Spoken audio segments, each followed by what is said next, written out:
Hi guys and welcome back to the channel. Today I've got two replays in the French tier 10 premium medium tank, the Projet Murat.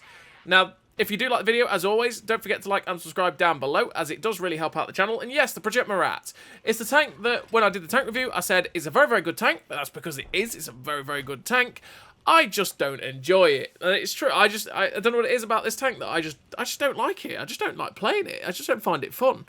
And I'm sure you all have that tank right there. Everyone says, oh, it's incredible. But you play it and you go, nah, I'm just not. It's just not me. It's just not me, bruv. And this is one of those tanks that I don't know what it is about it. I just don't enjoy playing it. Does that mean it's a bad tank? No, it is a very, very good tier 10 French medium tank. And that is because, while it doesn't really have much hull armor, it's got very, very good turret armor. It's got good gun depression. It's got good gun handling. It's got good penetration. It's got a pretty damn nice reload with this 3-shot autoloader. It's got pretty good mobility as well at 60 kilometers an hour. I mean, you've got 261 penetration on the standard APCR rounds. You've got 330 heat pen, 60 kilometer an hour top speed, which you hit easily. You got 390 alpha, and you can get the still concealment down with my build to 275 as well, which is great. You got 525 meters of view range with the build I've got as well, which is even better. It means you can spot things really, really easily, and then you can stay unspotted yourself while farming out with this gun. I mean, it's a very, very good tank. I just don't click with it. So you do have a 28-second base reload with this tank, which you can get down to about 22 seconds, or it'll be about 21 seconds if you boost it with food. Your accuracy during rotation is 0.43, which is absolutely fabulous. Your accuracy during movement as well is 1.64, and they're both with the build that I've got, which means this gun doesn't really bloom out that much. The base accuracy is 0.32, which is ridiculously accurate, which you get down to 0.26, which is, again, absolutely fabulous. Your aim time is well, no, sorry, it's not even 2 point, it's just 2 seconds. It's just a 2-second aim time, which is really, really good. You get that down to 1.84 with the build I've got as well. Your shell velocity on the APCR round is fabulous. It's 1,575 meters a second, which is one of the faster shells in World War II, with 1,100 meters a second shell velocity on the heat round as well. You've got a 2.5-second intro clip on this autoloader, by the way, so it's a 2.5-second intro, so you're not quite pumping out the shots like a T-57 Heavy would, but it's still not a Cranbon level or 50B level of slow. There are multiple different ways you can also set this tank up, by the way, because what I run in terms of a crew on the Projet Murat is that I run Born Leader, Rapid Reload, Sixth Sense, Situational Awareness, Track Mechanic, Steady Aim, Run and Gun, Camouflage Expertise, and Silent Driving. Silent Driving to make sure that I keep my camo while on the move in this tank, so I can get it down to 275 meters of still concealment. If I run Silent Driving while it's on the move, it's at 285. I run Camouflage Expertise to make my camo 10% better, Run and Gun and Steady Aim to make the gun better on the move, as well as just making the gun 10% more accurate in general.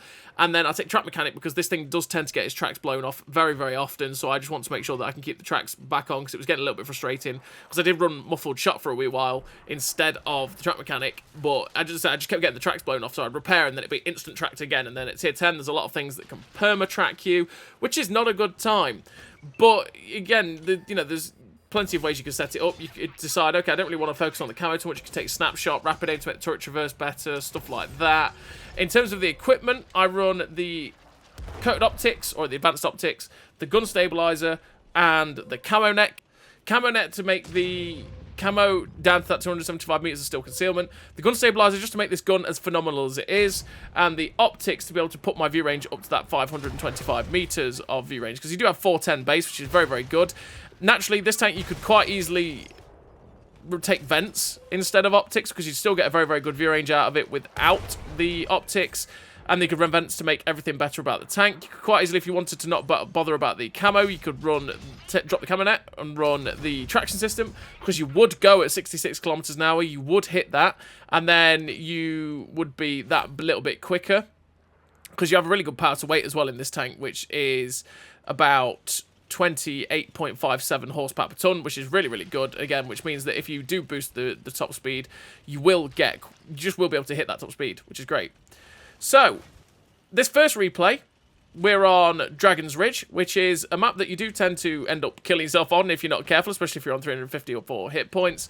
We've got 2 kills of 5.5k damage, and there is 3 tanks left on the enemy team. We know where one is. It's the artillery that's directly in front of us, and then there's 2 light tanks that are knocking about, running around somewhere else. One has just got spotted down at K5, so that's what we're going to do. We're going to go running after this guy and see if we can use our good mobility to get there to get some shots at him, because that'd be very, very nice if we could.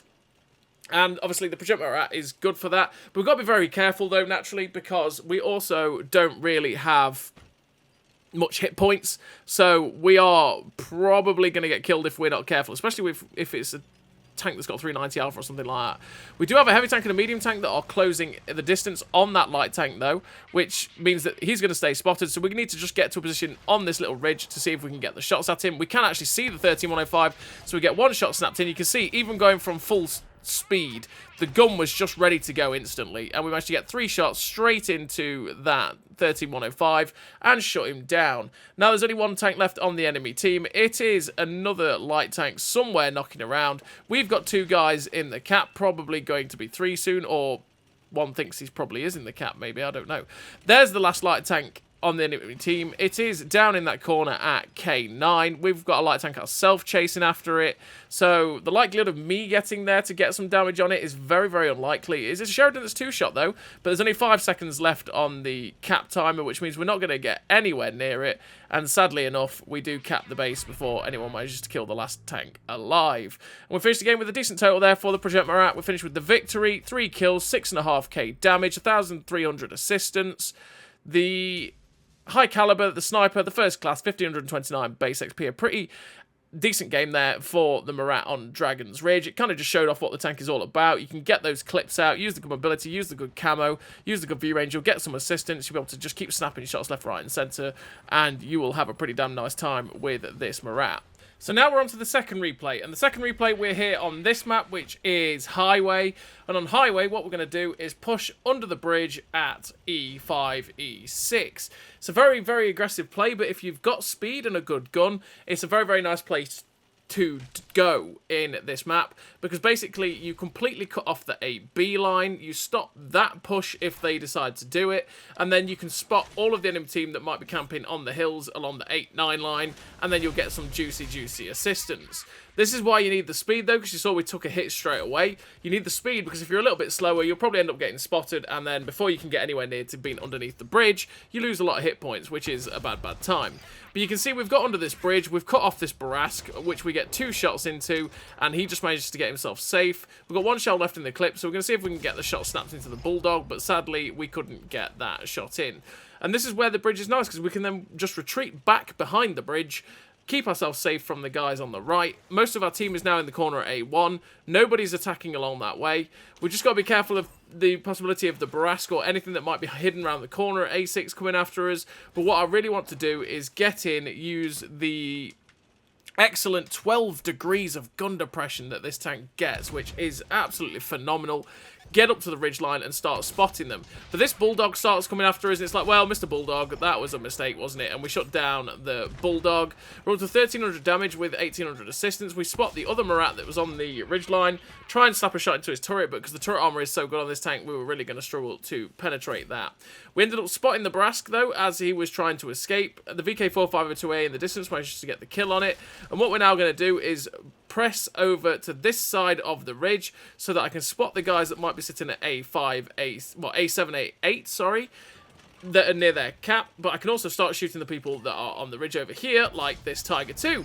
But sadly, RNG said no, and that shot missed. The second shot misses on the T44, and the third shell, we do manage to get into the Draug. And how that first shot missed on the Tiger 2, I'll never know. The second shot was a snapshot, and it missed, sadly. But yeah, that first one just went, I'm going to the moon! See you later! And sadly, you know, just missed. But we are spotting these guys up, so we're up to 2.7k assistance so far with 1,700 damage. And once again, I just want to try and poke and see if I can spot some more people. The Murat's poked up on the ridge, so we get a shot through the side of his turret, because the turret armor on this tank is very, very good until someone does catch the side there. The T44 is up on the ridge now. We get a nice shot snapped into the back end of him. I'm not quite sure what he was doing. And then the Tiger 2 goes, hey, shoot me in the lower plate. So we end up shooting him in the track, tracking him, penning him, and breaking his engine. And that guy takes another hit as well. We're up to 2.8k damage with 2.8k assist. Pretty nice to have both numbers there. Waiting for the reload now, and I just want to get rid of the Draugen so that we're not going to have a random tank in a dip somewhere that can shoot us, and then just we struggle to get rid of it. So we get one shot in, 2 shots to shut that guy down. There's a, is that a Centauro in the middle there? The Centauro 45T that's randomly in the middle. We get the shot into his back end, and now we're full reloading again. The ISM ends up hitting our gun, I think, and missing or bouncing there, which is quite lucky, really. And it was a nice little clip to get, so we're up to 3.8k damage with that 3.2k assist, because we're still spotting stuff. Just waiting for the reload, because maybe we can pop up on top of the ridgeline and get a shot into either the ISM or that Centauro. But now we're nearly loaded. It's like, okay, Mr. ISM, I'm going to focus on my own flank now. Let's get rid of you. So we put 2 shots in there that shuts him down. And I'm thinking, okay, I think it's time. We either try and shoot the guys that are on the other flank, or we move up. So what we're going to do, actually, is wait. Because that heavy tank could actually move into a position we could shoot him. But I decided, no, you know what? If I'm going to move up to that ridge line directly in front of me, at D8, which is the next progression of this flank play, I want to be having a full clip loaded to get ready to attack them. So I decided to go for the full clip reload. Then we can push over to this ridge, start trying to get shots into the 705A, because the Tiger 2's gone. 705A is in the dip, but we can get side shots into him. So we get a nice shot into his side, which actually tracks him in place. Perfect shots. Did not mean that in the slightest. Should have gone that shot in the first place.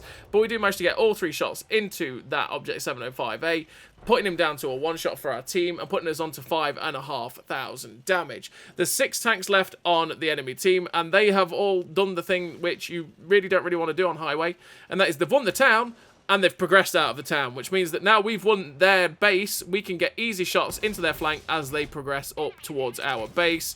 And sadly for this 53 TP, that is curtains for him, putting us on to 6.5k damage with that 3.2k assist. And this is where the Murat is very, very nice, because that reload is so good. We are now reloading our full clip, but we are going to be ready to get in to get more shots into the medium tanks than this other Murat here, because the reload is just that fast. I mean, the reload is, what, 22.7 seconds, which means you just always, never really out of the fight that much in the Murat. And because you've got that sort of ability to bounce shots off your turret front, and you've got that flexibility, it is a really, really nice tank to play for that. Like I say, but it's just, I'm not the biggest fan of it. Sadly, we ricocheted off the upper plate of the other Murat, which was bad RNG, really, and then that meant that we didn't get to kill him for our top gun, which is really, really sad. The artillery is spotted in the town, but I want the top gun, so we're going to have to go chasing after the other Murat. We're nearly loaded, and unfortunately the Murat gets shut down by the Chieftain. Can we get a shot towards this artillery and try and get a cheeky top gun out of it? Equalizer's still fairly healthy. He has got a light tank, but I feel like the Vanguard is trapped in a corner, so he's trying not to get shot. So maybe there's a chance that we could get ourselves a top gun here on this Equalizer. We are fully loaded. We are ready. Maybe we can get the shot down this street, which we found it. We get one shot in. It's like, no, top gun. Yes. Yoink. And we get the top gun there for the Project Murat. We finished the game with 6 kills. The victory. We've come top on the team with 1,772 base XP, the 6 kills, 3.1k assist. So it's what, nearly 10, 11k combined. Ace tanker, top gun, high caliber.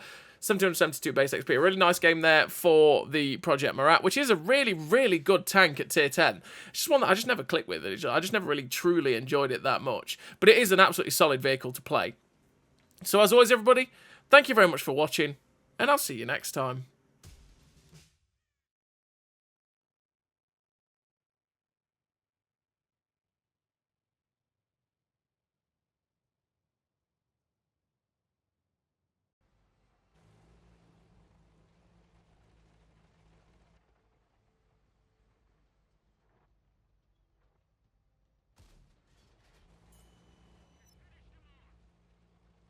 A great success.